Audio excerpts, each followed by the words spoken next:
Hello students, welcome to my channel science study sphere. तो कल हमने acids bases and salts chapter number 2 की starting की थी। एक इंट्रोडक्टरी वीडियो डाली थी मैंने, जिसमें मैंने आपको एसिड्स बेसिस एंड सॉल्ट्स की डेफिनेशन, उनकी physical properties, examples and types के बारे में पढ़ाया था। आज हम डिटेल में एसिड्स के बारे में पढ़ने वाले हैं। देखो, एसिड्स की डेफिनेशन मैंने आपको बताई थी कि एसिड्स वो केमिकल कंपाउंड होते हैं जिनको पानी में डालने से या तो उनको पानी के अंदर डालो या पानी को उनके अंदर डालो तो वो क्या रिलीज़ करते हैं, H+ आयंस रिलीज़ करते हैं। जो जितना ज़्यादा H+ आयन रिलीज़ करेगा वो उतना ही स्ट्रॉन्ग एसिड होगा, और जो जितना कम H+ आयन्स को रिलीज़ करेगा वो उतना ही वीक एसिड होगा। एसिड्स के कुछ एग्जांपल्स जैसे कि HCl हो गया, H2SO4 हो गया, H2CO3 हो गया, इसका नाम होता है हाइड्रोक्लोरिक एसिड। ये है सल्फ्यूरिक एसिड, इसको हम किंग ऑफ एसिड्स भी बोलते हैं, बहुत ही ज़्यादा स्ट्रॉन्ग एसिड है। और ये हो गया आपका कार्बोनिक एसिड। फिर इसकी कुछ टाइप्स हमने पढ़े थे, जैसे नेचुरल एसिड्स जो नेचर में प्रेजेंट है नेचुरली, जैसे लेमन में जो एसिड प्रेजेंट है सिट्रिक एसिड, इमली में जो एसिड प्रेजेंट है टार्टरिक एसिड। और सिंथेटिक एसिड्स क्या होते हैं जिनको हमने लेबोरेटरी में बनाया है, जैसे कि HCl, H2SO4। उसके बाद strong acid, weak acid. Strong acid क्या होते हैं, पानी में कम्प्लीटली घुल जाते हैं और बहुत ज़्यादा H+ आयंस को लिबरेट करते हैं। इसमें एग्जांपल आ जाते हैं HCl, H2SO4। And weak acids में क्या एग्जांपल आ जाते हैं आपके CH3COOH। ये क्या है, एसिटिक एसिड। ये एक वीक एसिड है। ये वीक एसिड कैसे है, क्योंकि पानी में कम्प्लीटली डिज़ोल्व नहीं होता और ज़्यादा अमाउंट में H+ आयंस को रिलीज़ भी नहीं करता। उसके बाद हमने टाइप पढ़ा था organic acid and inorganic acid. Organic acid में आपको कार्बन के एटम्स देखने को मिलेंगे, तो कार्बोनिक एसिड और एसिटिक एसिड आपके ऑर्गेनिक एसिड्स हो गए। इनऑर्गेनिक एसिड्स में आपको कार्बन के एटम्स नहीं देखने को मिलते हैं, तो इसमें एग्जांपल हो गए HCl, H2SO4। फिर मैंने आपको प्रॉपर्टीज़ भी बताई थी एसिड्स की, कुछ 4-5 प्रॉपर्टीज़ आप याद रखिए। पहली तो प्रॉपर्टी यही हो गई कि भाई H+ आयन को जो है लिबरेट करते हैं जब हम उनका एक्वस सोल्यूशन लेते हैं। ठीक है, पहली H+ आयन लिब्रेशन की बात हो गई। उसके बाद ये क्या करते हैं, क्योंकि ये एसिड है, इट मीन्स ये इनका जो pH है वो 7 से कम होगा। और जो ये इंडिकेटर्स होंगे, जो pH बताते हैं, जो इंडिकेटर्स होते हैं, उसमें जैसे एक लिटमस पेपर है, तो ये क्या करते हैं, ब्लू लिटमस पेपर को रेड में कन्वर्ट कर देते हैं। थर्ड ये है कि ये जो है इलेक्ट्रिसिटी को कंडक्ट करते हैं अपनी एक्वस स्टेट में, क्योंकि एक्वस स्टेट जब हम इनकी लेते हैं तो ये H+ आयंस को जो है रिलीज़ करते हैं। और इलेक्ट्रिसिटी कंडक्शन के 2 रीजंस होते हैं, या तो फ्री इलेक्ट्रॉन्स हो या फिर फ्री आयंस हो, राइट। तो ये कुछ फिज़िकल प्रॉपर्टीज़ हो गई। अब हम पढ़ेंगे केमिकल प्रॉपर्टीज़ ऑफ एसिड्स, ये मेन है। ठीक है, यहाँ से क्वेश्चंस बनते हैं। आज हम सिर्फ chemical properties of acids he discuss करेंगे। तो टोटल 4 केमिकल प्रॉपर्टीज़ है। पहली है रिएक्शन विद मेटल्स। तो एसिड का जब हम एक्वस सॉल्यूशन लेंगे और उसको मेटल के साथ रिएक्ट करवाएंगे, मेटल की स्टेट क्या होगी, सॉलिड, तो आपका कॉरस्पॉन्डिंग सॉल्ट बनेगा और वो एक्वस स्टेट में होगा और H2 गैस जो है लिबरेट होगी। ठीक है, अब याद रखिएगा कि जो H2 गैस है वो किस एसिड के साथ लिबरेट नहीं होती, चाहे कोई भी मेटल लो। बट अगर आपने एसिड नाइट्रिक एसिड लिया है HNO3, जो कि नाइट्रिक एसिड है, तो HNO3 जब मेटल के साथ रिएक्ट करेगा तो जो आपके फाइनल प्रोडक्ट होंगे ना, उसमें H2 गैस नहीं होगी। क्यों? क्योंकि HNO3 एक स्ट्रॉन्ग ऑक्सीडाइजिंग एजेंट है। वो क्या करेगा, जो H2 गैस निकलने वाली थी उसको क्या कर देगा, या जो बनी थी उसको किस में ऑक्सीडाइज कर देगा, H2O में। हमने पढ़ा है ऑक्सीडाइजिंग एजेंट क्या होते हैं, दूसरों को ऑक्सीडाइज करते हैं और खुद को रिड्यूस करते हैं। तो H2 को तो वो H2O में ऑक्सीडाइज कर देगा और खुद किस में रिड्यूस हो जाएगा, या तो NO में रिड्यूस हो जाएगा, या फिर NO2 में रिड्यूस हो जाएगा, या फिर N2O3 में रिड्यूस हो जाएगा। तो यही मैंने लिखा है, H2 gas is not evolved when metal reacts with HNO3 because it is a strong oxidising agent. It will oxidise the H2 gas to H2O and itself it will get reduce to NO, जिसको हम nitric oxide बोलते हैं, या फिर NO2 nitrogen dioxide और N2O3 nitrous dioxide. अब test क्या है H2 गैस का, ये पूछा जाता है। H2 गैस के टेस्ट का नाम है पॉप टेस्ट। देखो जब भी H2 गैस बनती है ना टेस्ट ट्यूब में, मानो as a by product H2 gas निकली, तो आपको बबल्स देखने को मिलेंगे। पहला तो यही हो गया कि एफरवेसेंस आपको देखने को मिलेगी, बबल्स देखने को मिलेंगी। जो मेन टेस्ट है वो है पॉप टेस्ट। अगर आप एक बर्निंग कैंडल लाओगे H2 गैस के पास, तो अगर H2 गैस के होगी वहाँ आसपास, ठीक है, तो H2 गैस बर्न करेगी विद अ पॉप साउंड, इसलिए हम बोलते हैं इसको पॉप टेस्ट। लेट स्प्लिंट, इसको आप सिंपल सा ये समझो कि अगर आप एक बर्निंग कैंडल लाओगे, ठीक है, टेस्ट ट्यूब के माउथ के पास, और उस माउथ से, उस टेस्ट ट्यूब के माउथ से अगर H2 गैस के मॉलिक्यूल्स निकल रहे हैं, H2 गैस निकल रही है, तो H2 gas will burn with a pop sound.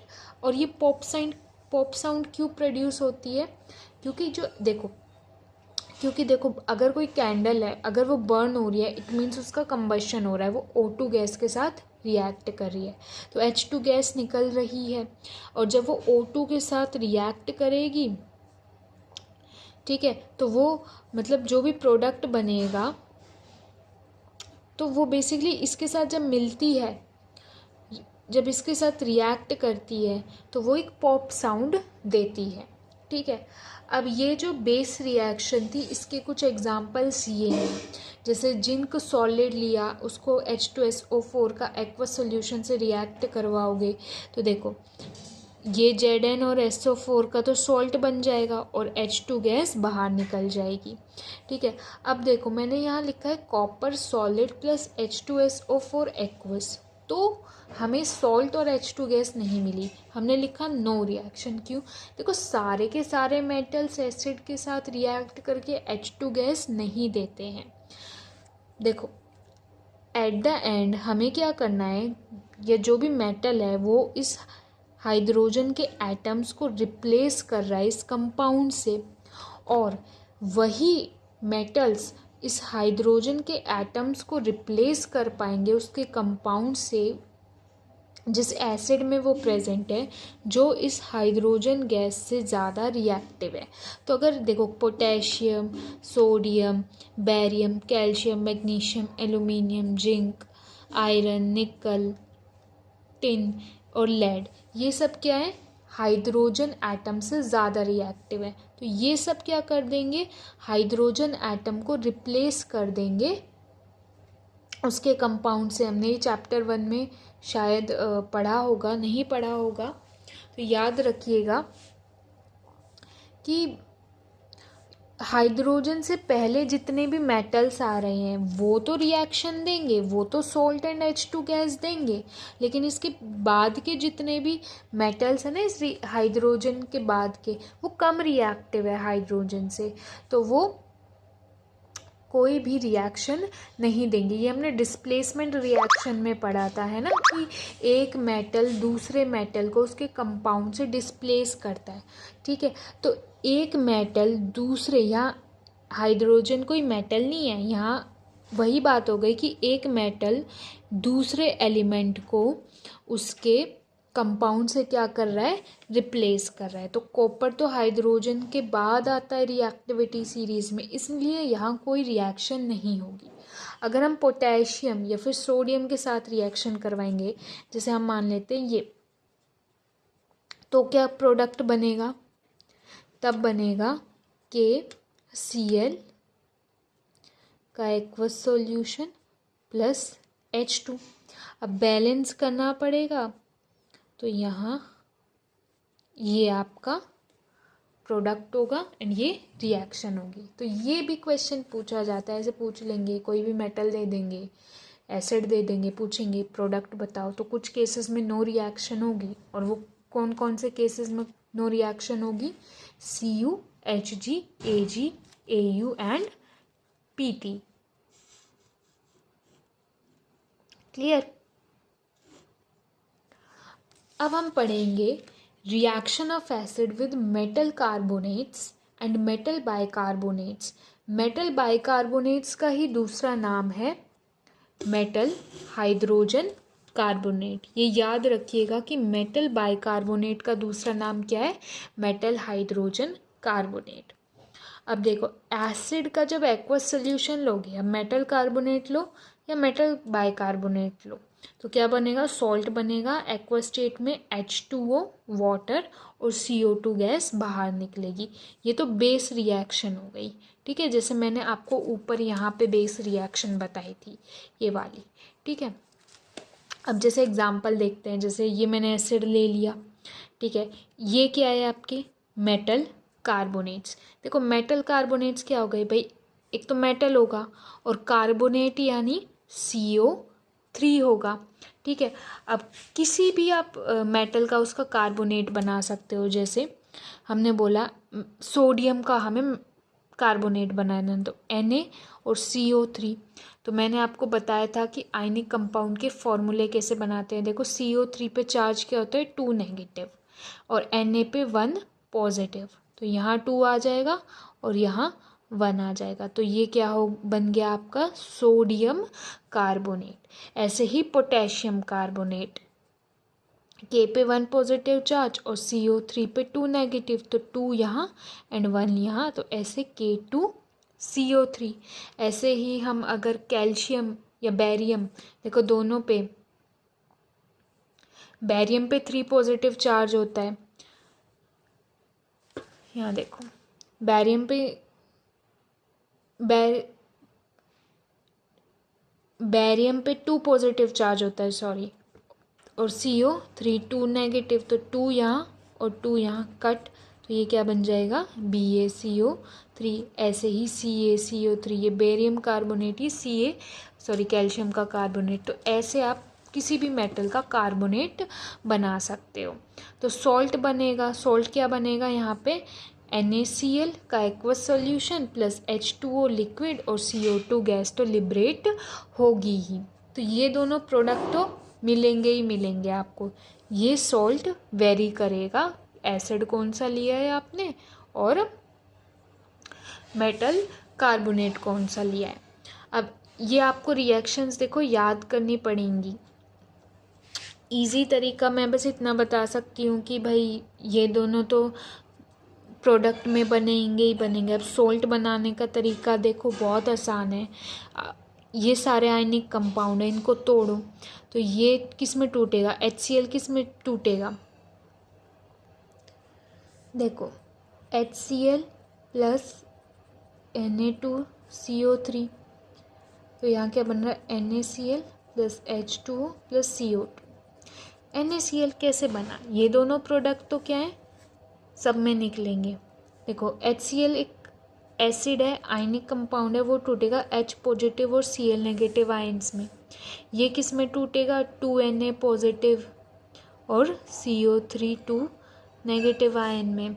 तो देखो पॉजिटिव और नेगेटिव ही मिलेंगे, ठीक है। तो यहाँ आपको ये चीज़ें कंसीडर नहीं करनी है कि यहाँ 1 Cl नेगेटिव आयन है या 2Na पॉजिटिव आयन है। प्रोडक्ट सिंपल बनाने के लिए आप देखोगे ये पॉजिटिव और इस नेगेटिव को मिला दूँ तो सॉल्ट बन जाएगा और बाकी फिर ये साइड प्रोडक्ट। अब अगर आपको ये सॉल्ट पता चल गया, अब आप इसकी सिंपल से भाई बैलेंसिंग कर लोगे।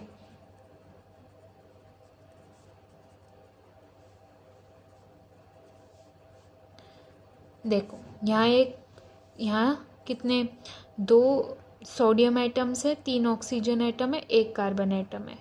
तो यहाँ 3 ऑक्सीजन एटम है, यहाँ भी कितने हैं 3 ऑक्सीजन एटम, ऑक्सीजन बैलेंस। यहाँ कार्बन एटम कितने 1 और यहाँ भी 1 है। यहाँ सोडियम एटम्स 2 हैं, यहाँ हमें 2 लगाना पड़ेगा, राइट। फिर इसके 2 लगाने से इफेक्ट क्या हुआ, 2 क्लोरीन एटम्स हो गए, तो यहाँ भी 2 लगाना पड़ेगा। इसके इफेक्ट से क्या हुआ, 2 hydrogen atom, 2 hydrogen atom already यहाँ है और ऑक्सीजन तो बैलेंस है। तो ये आपकी रिएक्शन हो गई। जैसे एक और एग्जांपल लेते हैं, HCl प्लस CaCO3। अब देखो यहाँ क्या बनेगा, H2 और CO2 तो बनेगा ही बनेगा। ये कैसे टूटेगा, H positive Cl negative ion में, ये कैसे टूटेगा, Ca2 पॉजिटिव और CO3 2 नेगेटिव आयन में। अब हम क्या करेंगे, पॉजिटिव को नेगेटिव से मिला देंगे, तो Ca2 पॉजिटिव और Cl-1, तो 1 यहाँ 2 यहाँ, तो क्या बना सॉल्ट, CaCl2 एक्वस। अब इसकी बैलेंसिंग देखो, HCl plus CaCO3 gives CaCl2 plus H2O plus CO2। तो यहाँ है 3 ऑक्सीजन एटम, यहाँ भी 3 ऑक्सीजन एटम, कार्बन एटम 1 है, यहाँ भी कार्बन एटम 1 है, कैल्शियम एटम यहाँ 1 है, यहाँ भी 1 है, यहाँ क्लोरीन एटम 1 है, यहाँ 2 है, तो यहाँ 2 लगा दूँ, ठीक है। इस 2 लगाने से इफेक्ट क्या हुआ, क्लोरीन एटम्स तो बैलेंस हो गए, पर 2 हाइड्रोजन एटम्स है, और यहाँ भी कितने हाइड्रोजन एटम्स है 2, तो ये रिएक्शन क्या हो गई, बैलेंस। तो ऐसे आप थोड़ा सा इजी हो सकता है आपके लिए प्रोडक्ट्स बनाना। अब देखो, reaction of acids with metal hydrogen carbonates. Metal hydrogen carbonates से नाम से ही पता चल रहा है कि हाइड्रोजन एटम एक एक्स्ट्रा है। बस मेटल कार्बोनेट में क्या है, हाइड्रोजन एटम नहीं है। मेटल हाइड्रोजन कार्बोनेट में क्या है कि हाइड्रोजन एटम है। बेसिकली कैसे बनते हैं, मेटल हाइड्रोजन कार्बोनेट में मेटल होगा, उसके ऊपर अपना कुछ भी पॉजिटिव में चार्ज होगा, और एनायन क्या होगा, HCO3 नेगेटिव, उसके ऊपर चार्ज किया -1। मान लो आपने Ca2 पॉजिटिव लिया और HCO3 -1, तो 1 यहाँ 2 यहाँ, तो मेटल हाइड्रोजन कार्बोनेट क्या हुआ आपका, कैल्शियम CO3 और 2, ये है आपका कैल्शियम हाइड्रोजन कार्बोनेट। अब जैसे सोडियम का लोगे, 1 पॉजिटिव HCO3 -1, तो 1 यहाँ 1 यहाँ, तो ये क्या बन गया, NaHCO3। ये क्या हो गया, सोडियम हाइड्रोजन कार्बोनेट। एल्यूमिनियम का लोगे, एल्यूमिनियम पे चार्ज क्या होता है, 3 पॉजिटिव एल्यूमिनियम आयन पे, और ऐसे ही HCO3 -1, तो 1 यहाँ 3 यहाँ, तो क्या बन गया, AlHCO3। ये क्या बन गया आपका, एल्यूमिनियम हाइड्रोजन कार्बोनेट। जब हम एसिड की रिएक्शन मेटल हाइड्रोजन कार्बोनेट से करवाते हैं तो बाय प्रोडक्ट यही होंगे, H2O CO2 गैस सब में निकलेंगे, और कॉरस्पॉन्डिंग सॉल्ट बनेगा। वो सॉल्ट भाई डिपेंड करता है कि आपने एसिड कौन सा लिया है, फिर मेटल हाइड्रोजन कार्बोनेट कौन सा लिया है। जैसे ये टूटेगा H पॉजिटिव और Cl नेगेटिव आयन में, ये टूटेगा Na पॉजिटिव और HCO3 नेगेटिव आयन में। अब सॉल्ट मैंने बताया कि पॉजिटिव को नेगेटिव से मिला दो, तो ये बन गया, ठीक है। फिर बाय प्रोडक्ट ये है, फिर आप बैलेंसिंग देख लो। अब जैसे इसमें ये कैसे टूटेगा, 2H पॉजिटिव और SO4 2 नेगेटिव आयन में, ये कैसे टूटेगा। अब देखो, जब भी आपको तोड़ना हो ना इनको, तो हमेशा मतलब इनको ना 1 ही मॉलिक्यूल मान के तोड़ो, फिर प्रोडक्ट बनाओ और बाद में बैलेंसिंग करो।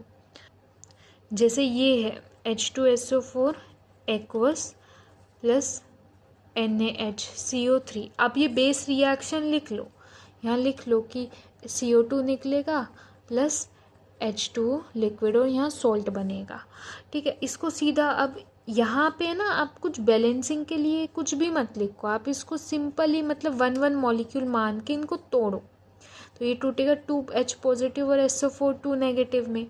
ये किस में टूटेगा, Na पॉजिटिव और HCO3 नेगेटिव में। अब आप क्या करो कि पॉजिटिव को नेगेटिव से मिलवा दो, तो Na पॉजिटिव और SO4 2 नेगेटिव, 2 यहाँ 1 यहाँ, क्या बन गया Na2SO4। तो ये तो आपका सॉल्ट बन गया, ठीक है। और बाद में ये प्रोडक्ट है। अब इसकी आप बैलेंसिंग कर लो। अगर आपको पता चल गया कि भाई ये प्रोडक्ट मुझे मिल रहे हैं, अब ये बैलेंसिंग करना आपके लिए आसान होगा। देखो यहाँ 3 ऑक्सीजन एटम है, टोटल ऑक्सीजन एटम्स गिन लेते हैं। यहाँ 3 और 4 7, यहाँ 4 6 7 ऑक्सीजन एटम्स बैलेंस्ड है। देखो सल्फर एटम्स भी बैलेंस्ड है, हमें दिख रहा है एक सल्फर एटम यहाँ, एक सल्फर एटम यहाँ। हाइड्रोजन एटम यहाँ कितने हैं 2 और 1 3, यहाँ कितने हैं 2, बैलेंस नहीं है, ठीक है। और कार्बन एटम यहाँ कितने हैं 1, यहाँ भी 1। सोडियम एटम यहाँ 1, यहाँ 2। तो अगर मैं यहाँ 2 लिख दूँ तो सोडियम एटम्स तो बैलेंस हो गए, है ना। पर इफेक्ट क्या हुआ कि कितने हाइड्रोजन एटम्स हो गए 2 और 2 4, यहाँ कितने हैं 2, तो यहाँ 2 लिख दूँ, है ना। और ऑक्सीजन एटम्स अभी भी बैलेंस है, देखो 3 2 जो 6। अच्छा कार्बन एटम देखो यहाँ 2 यहाँ 1, तो 2 यहाँ आ जाएंगे। अब ऑक्सीजन एटम्स देखो 4 एंड 3 2 जो 6 10, 4 4 8 9 10, यहाँ कितने ऑक्सीजन एटम है 4, यहाँ कितने हैं 4, यहाँ कितने 2 10, और यहाँ कितने ऑक्सीजन एटम है 4, और यहाँ कितने 3 2 जो 6 6 + 4 10, और ये भी हमें 10 दे रहे हैं। तो ये रिएक्शन हो गई बैलेंस्ड। तो ये कुछ एग्जाम्पल्स हैं। अब टेस्ट किया है CO2 गैस का, ये बहुत पूछा जाता है। CO2 गैस क्या करती है, वो लाइम वाटर को मिल्की टर्न कर देती है। लाइम वाटर होता है आपका CaOH का होल ट्वाइस, कैल्शियम हाइड्रोक्साइड का एक्वस सॉल्यूशन। जब एक्वस सॉल्यूशन लोगे ना इसका, तब हम कहते हैं इसको लाइम वाटर। ये 2 स्टेट में एग्जिस्ट करता है, एक सॉलिड स्टेट में, एक एक्वस स्टेट में। तो जब इसका आप एक्वस स्टेट लोगे तब हम बोलेंगे ये लाइम वाटर है। तो जब हम इसको CO2 गैस के साथ रिएक्ट करवाएंगे तो प्रोडक्ट बनेगा कैल्शियम कार्बोनेट, सॉलिड स्टेट का होता है। ये एक प्रेसिपिटेशन रिएक्शन होती है। तो ये एक वाइट PPT बनता है और H2O लिक्विड बनता है, ठीक है। तो जब हमने अगर CO2 गैस यहाँ से निकली होगी तो उस CO2 गैस को जब हम लाइम वाटर में पास करेंगे तो ये प्रोडक्ट बनेगा, हमें वाइट PPT दिखेगी। इट मीन्स रिएक्शन हुई है, तो हमें पता चल जाएगा कि CO2 गैस निकली थी। और CO2 गैस कहाँ से निकली है, इन रिएक्शंस के थ्रू, ठीक है। अब देखो यही जो रिएक्शन है ना, इसी को ही हम यूज़ करते हैं वाइट वॉशिंग के लिए। चैप्टर 1 में येलो बॉक्स में बताया गया है कि जब हम वाइट वॉशिंग करते हैं, जो हम पुट्टी करते हैं, उसमें हम क्या करते हैं कि भाई हमारे पास जो कैल्शियम हाइड्रोक्साइड होता है, ठीक है, वो सॉलिड स्टेट में होता है। मैंने आपको बताया 2 स्टेट में एग्जिस्ट करता है। तो वाइट वॉशिंग के लिए हम क्या करते हैं, इस सॉलिड स्टेट वाले कैल्शियम हाइड्रोक्साइड में पानी मिला देते हैं। तो ये किस स्टेट में चेंज हो गया, एक्वस स्टेट में चेंज हो गया। और हम इसी को ही अपनी दीवारों पे लगा देते हैं। अब एयर में क्या होती है, CO2 गैस होती है, वो रिएक्ट करके फिर ये प्रोडक्ट देती है। इसलिए कहा जाता है कि पुट्टी करने के 2-3 दिन बाद शाइनी अपीयरेंस आता है उन दीवारों के ऊपर। यही रीज़न है कि वो जो ये वाइट प्रेसिपिटेट है, जो ये वाइट कंपाउंड है, ये तब बनेगा जब CO2 गैस की रिएक्शन होगी उस aqueous solution of calcium hydroxide से। इसलिए एयर में जो CO2 गैस होगी, हमने पुट्टी लगा दी है एक बार, और एयर के साथ वो रिएक्ट करके फाइनल जो प्रोडक्ट हमें दिखेगा, वाइट शाइनी अपीयरेंस जो दिखेगा हमें हमारी दीवार का, वो 2-3 दिन बाद दिखेगा। और वो इसकी वजह से दिखेगा क्योंकि ये प्रोडक्ट पूरी जगह बन चुका है, ठीक है। अब अगर हम एक्सेस CO2 गैस पास करेंगे तो क्या होगा भाई, एक्सेस है CO2 गैस देखो CO2 गैस डाली, ठीक है, CO2 गैस है, लाइम वाटर में डाली, ये प्रोडक्ट बन गया। अगर बहुत ज़्यादा अमाउंट में है ना CO2 गैस, तो क्या होगा, CO2 गैस इन प्रोडक्ट्स के साथ रिएक्ट करके क्या बना लेगी, CaHCO3 2। ये है आपका कैल्शियम बाइकार्बोनेट, ठीक है, जो कि वाटर में सॉल्यूबल है, यानी ये प्रेसिपिटेशन रिएक्शन नहीं है। तो अगर आप CO2 गैस बहुत ज़्यादा अमाउंट में डालोगे तो सॉल्यूबल कंपाउंड मिलेगा, एक ऐसा कंपाउंड मिलेगा जो वाटर में सॉल्यूबल है, वो क्या है, कैल्शियम बाइकार्बोनेट। ये कैल्शियम बाइकार्बोनेट कैसे बना है, देखो, Ca के ऊपर 2 पॉजिटिव चार्ज, HCO3 -1, 1 यहाँ 2 यहाँ, तो CaHCO3 ये हो गया आपका कैल्शियम बाइकार्बोनेट, ठीक है। फिर एक नोट करके आप पॉइंट लिख लीजिए कि different forms of calcium carbonate क्या है, लाइमस्टोन, चौक, मार्बल, इन सब का फॉर्मूला यही होता है। ये एक डिफरेंट फॉर्म है किसकी, कैल्शियम कार्बोनेट की। तो अभी हमने 2 टाइप की रिएक्शंस पढ़ ली, एक तो एसिड्स की मेटल के साथ रिएक्शन, एक एसिड की मेटल कार्बोनेट और मेटल हाइड्रोजन कार्बोनेट। ऊपर वाले में मतलब metal plus acid gives H2 gas, ये हमेशा निकलेगा, बट कुछ मेटल्स के साथ वो रिएक्टिविटी सीरीज पर डिपेंड करता है, और HNO3 के साथ कभी भी H2 गैस नहीं निकलती।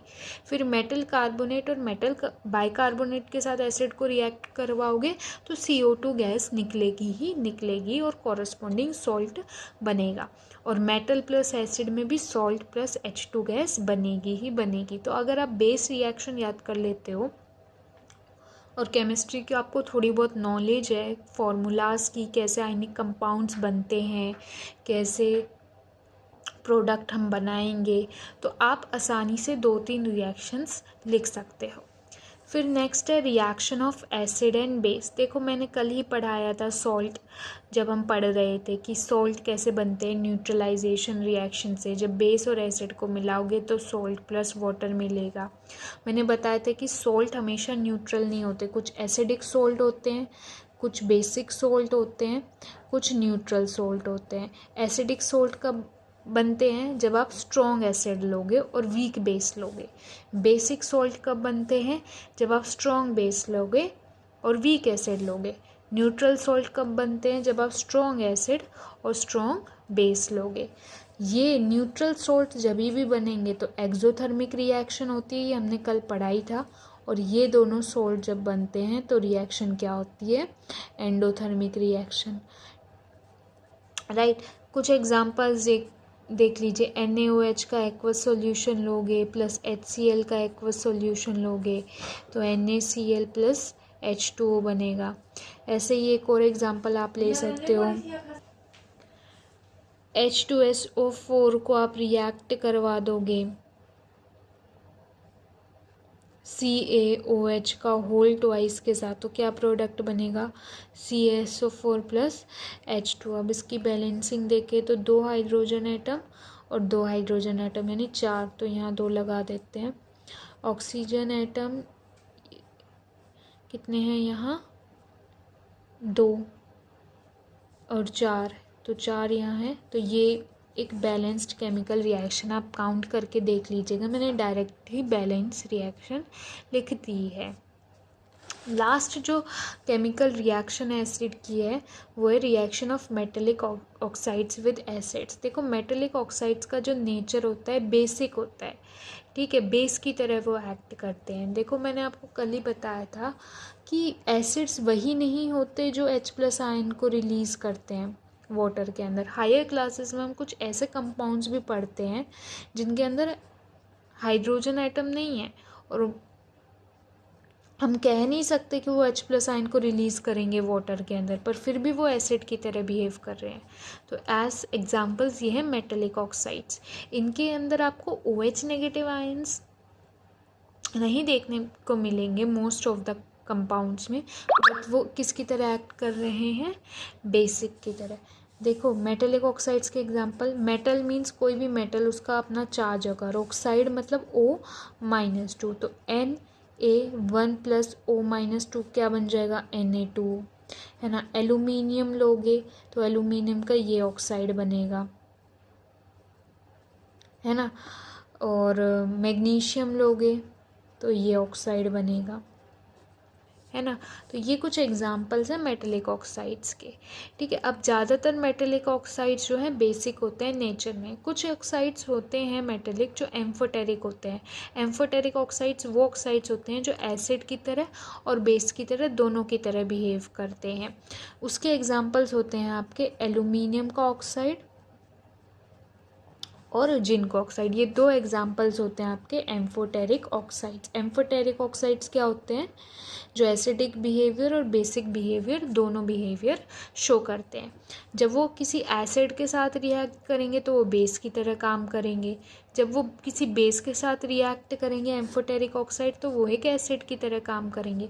फ़िलहाल हम जैसे MgO है उसको एसिड के साथ रिएक्ट करवाओगे तो सॉल्ट बनेगा H2O लिक्विड। ये हो गया बेसिक नेचर इसका, और ये हो गया एसिड। तो बेस प्लस एसिड हमेशा सॉल्ट और वाटर देगा। तो ये क्या है, बेसिक ऑक्साइड है मेटेलिक ऑक्साइड।